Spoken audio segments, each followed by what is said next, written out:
Vamos a citar el libro Más allá del bien y del mal, del filósofo alemán Friedrich Nietzsche.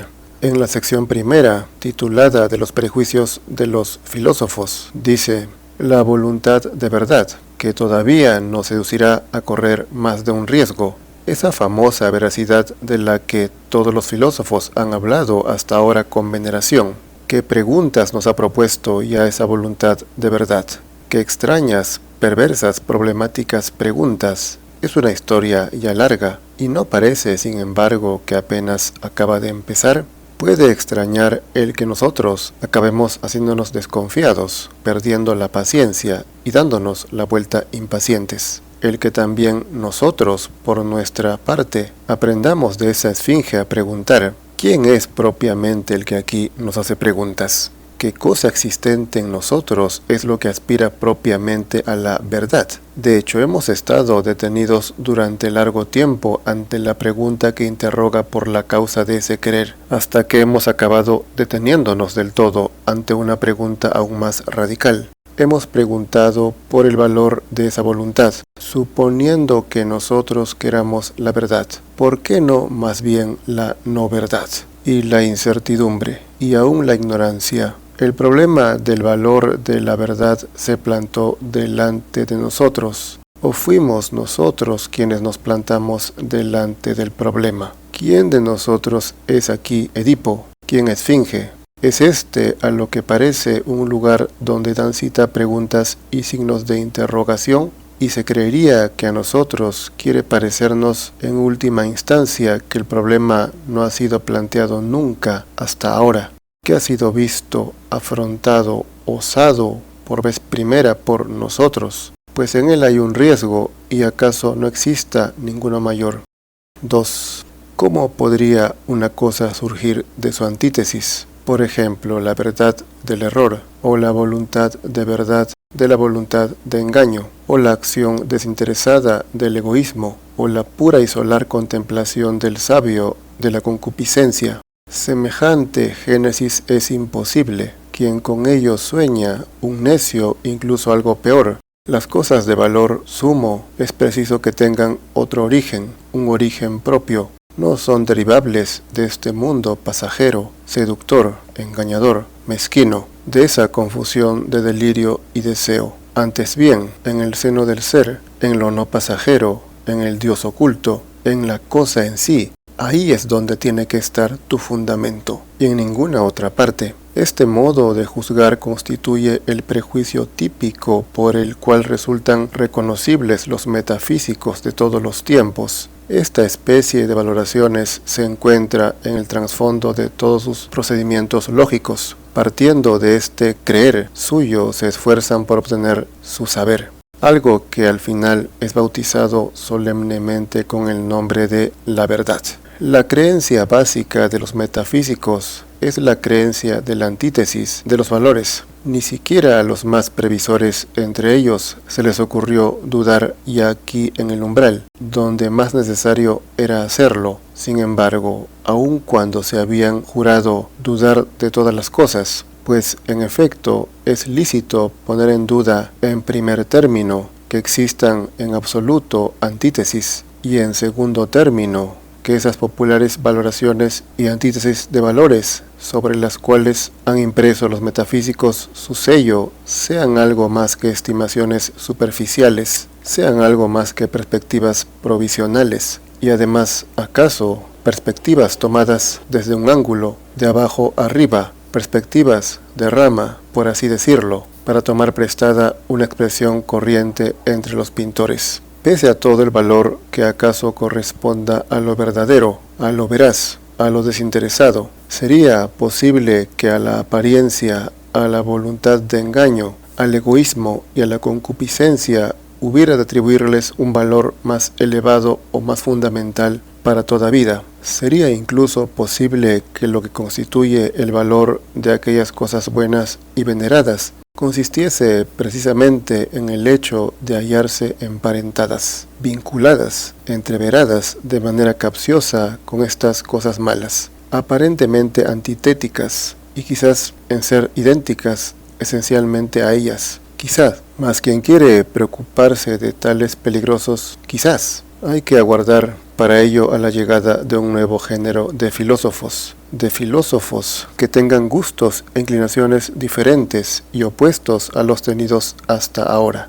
Filósofos del peligroso, quizá, en todos los sentidos de esta palabra. Y hablando con toda seriedad, yo veo surgir en el horizonte a esos nuevos filósofos. 3. Tras haber dedicado suficiente tiempo a leer a los filósofos entre líneas y mirarles las manos, yo me digo, tenemos que contar entre las actividades instintivas la parte más grande del pensar consciente, y ello incluso en el caso del pensar filosófico. Tenemos que cambiar aquí de ideas, lo mismo que hemos cambiado de ideas en lo referente a la herencia y a lo innato. Así como el acto de nacimiento no entra en consideración para nada en el curso anterior y ulterior de la herencia, así tampoco es la conciencia en ningún sentido decisivo, antitética de lo instintivo. La mayor parte del pensar consciente de un filósofo está guiada de modo secreto por sus instintos y es forzada por estos a discurrir por determinados carriles. También detrás de toda lógica y de su aparente soberanía de movimientos se encuentran valoraciones o, hablando con mayor claridad, exigencias fisiológicas orientadas a conservar una determinada especie de vida. Por ejemplo, que lo determinado es más valioso que lo indeterminado, la apariencia menos valiosa que la verdad, a pesar de toda su importancia regulativa para nosotros. Semejantes estimaciones podrían ser, sin embargo, nada más que estimaciones superficiales, una determinada especie de bobería, quizá necesaria precisamente para conservar seres tales como nosotros, suponiendo en efecto que no sea precisamente el hombre la medida de las cosas.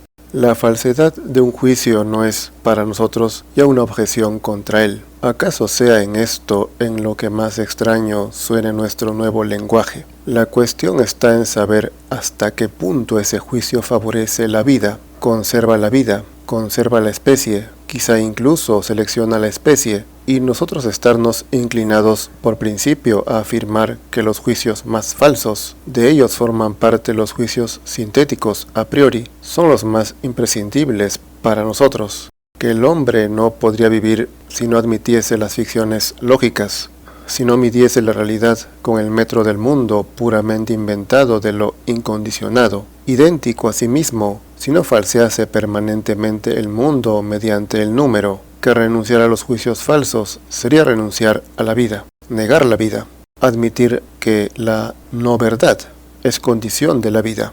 Esto significa, desde luego, enfrentarse de modo peligroso a los sentimientos de valor habituales, y una filosofía que osa hacer esto se coloca ya solo con ello más allá del bien y del mal. 5. Lo que nos incita a mirar a todos los filósofos con una mirada a medias desconfiada y a medias sarcástica no es el hecho de darnos cuenta una y otra vez de que son muy inocentes, de que se equivocan y se extravían con mucha frecuencia y con gran facilidad, en suma su infantilismo y su puerilidad, sino el hecho de que no se comporten con suficiente honestidad, siendo así que todos ellos levantan un ruido grande y virtuoso tan pronto como se toca, aunque solo sea de lejos, el problema de la veracidad. Todos ellos simulan haber descubierto y alcanzado sus opiniones propias mediante el autodesarrollo de una dialéctica fría, pura, divinamente despreocupada, a diferencia de los místicos de todo grado, que son más honestos que ellos y más torpes. Los místicos hablan de inspiración, siendo así que en el fondo es una tesis adoptada de antemano, una ocurrencia, una inspiración. Casi siempre un deseo íntimo vuelto abstracto y pasado por la criba de lo que ellos defienden con razones buscadas posteriormente. Todos ellos son abogados que no quieren llamarse así. En la mayoría de los casos son incluso pícaros abogados de los prejuicios, a los que bautizan con el nombre de verdades, y están muy lejos de la valentía de la conciencia que a sí misma se confiesa esto. Precisamente esto, muy lejos del buen gusto de la valentía, que da también a entender esto. Bien para poner en guardia a un enemigo o amigo, bien por petulancia o por burlarse de sí mismo. En la tan tiesa como morigerada tartufería del viejo Kant, con la cual nos atrae hacia los tortuosos caminos de la dialéctica. los cuales se encaminan, o más exactamente descaminan, hacia un imperativo categórico. Esa comedia nos hace sonreír a todos, hombres mal acostumbrados que encontramos no para diversión en indagar las sutiles malicias de los viejos moralistas y predicadores de moral, y no digamos aquel holus pocus, fórmula mágica de forma matemática con el que Spinoza puso una como coraza de bronce a su filosofía y la enmascaró. En definitiva, el amor a su sabiduría, interpretando esta palabra en su sentido correcto y justo, a fin de intimidar así de antemano el valor del atacante que os hace lanzar una mirada sobre esa invencible Virgen y Palas Atenea. Cuánta timidez y vulnerabilidad propias delata esa mascarada de un enfermo eremítico.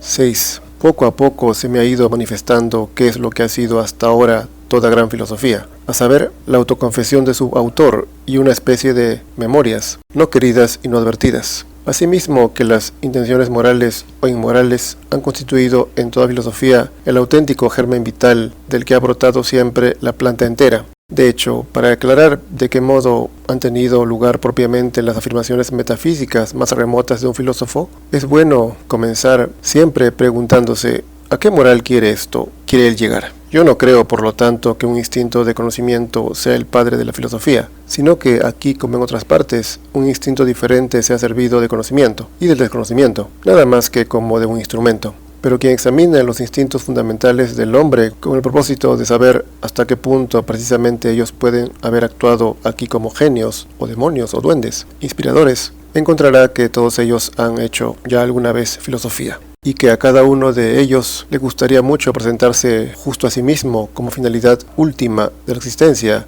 y como legítimo señor de todos los demás instintos. Pues todo instinto ambiciona dominar y en cuanto tal intenta filosofar. Desde luego entre los doctos, entre los hombres auténticamente científicos, ¿acaso las cosas ocurran de otro modo? Mejor si se quiere, ¿acaso haya allí realmente algo así como un instinto cognoscitivo? Un pequeño reloj independiente que a su vez que se ha dado bien a la cuerda, se pone a trabajar de firme, sin que ninguno de los demás instintos del hombre docto participe esencialmente en ello. Por eso los auténticos intereses del docto se encuentran de ordinario en otros lugares completamente distintos, por ejemplo en la familia, o en el salario, o en la política, y hasta casi resulta indiferente el que su propia máquina se aplique a este o a aquel sector de la ciencia, y el que el joven y esperanzador trabajador haga de sí mismo un buen filólogo, un experto en hongos o un químico. Lo que lo caracteriza no es que él llegue a hacer esto o aquello. En el filósofo, por el contrario, nada, absolutamente nada es impersonal, y es especialmente su moral la que proporciona un decidido y decisivo testimonio de quién es él, es decir, de en qué orden jerárquico se encuentran recíprocamente situados los instintos más íntimos de su naturaleza. Número 7. Qué malignos pueden ser los filósofos. Yo no conozco nada más venenoso que el chiste que Epicuro se permitió contra Platón y los platónicos. Los llamó Dionisiocolaques. Esta palabra, según su sentido literal y en primer término, significa aduladores de Dionisio, es decir, agentes del tirano y gentes serviles. Pero además quiere decir todos ellos son comediantes, en ellos no hay nada auténtico, pues Dionisocolax era una designación popular del comediante. Y en esto último consiste propiamente la malicia que Epicuro lanza contra Platón. A Epicuro le molestaban los modales grandiosos, el ponerse uno a sí mismo en escena, cosa de que tanto entendían Platón y sus discípulos, y de la que no entendía Epicuro. Él, el viejo maestro de escuela de Samos, que permaneció escondido en su jardincillo de Atenas y escribió 300 libros. ¿Quién sabe, acaso por rabia o por ambición contra Platón? Fueron necesarios 100 años para que Grecia se diese cuenta de quién había sido aquel dios del jardín, Epicuro. ¿Se dio cuenta? 8. En toda filosofía hay un punto en el que entra en escena la convicción del filósofo, o, para decirlo en el lenguaje de un antiguo mysterium, ha llegado un asno hermoso y muy fuerte. Número 9. ¿Quieres vivir según la naturaleza? Oh, nobles estoicos, qué embuste de palabras. Imagínense un ser como la naturaleza, que es derrochadora sin medida, indiferente sin medida, que carece de intenciones y miramientos, de piedad y de justicia, que es feraz y estéril e incierta al mismo tiempo. Imagínense la indiferencia misma como poder. ¿Cómo podrían vivir ustedes según esa indiferencia? Vivir ¿no es cabalmente un querer ser distinto de esa naturaleza? Vivir no es evaluar, preferir, ser injusto, ser limitado, querer ser diferente. Y suponiendo que vuestro imperativo vivir según la naturaleza significa en el fondo lo mismo que vivir según la vida, ¿cómo podrían no vivir así? ¿Para qué convertir en un principio aquello que ustedes mismos son y tienen que ser, En verdad las cosas son completamente distintas. Mientras simulan leer embelesados el canon de vuestra ley en la naturaleza, lo que quieren es algo opuesto. Ustedes, extraños comediantes y engañadores de ustedes mismos. Vuestro orgullo quiere prescribir e incorporar incluso a la naturaleza vuestra moral, vuestro ideal. Vosotros exigen que ella sea naturaleza según la Estoa, y quisieran hacer que toda existencia existiese tan solo a imagen vuestra. Con una gigantesca y eterna glorificación y generalización del estoicismo, pese a todo vuestro amor a la verdad, se coaccionan a ustedes mismos.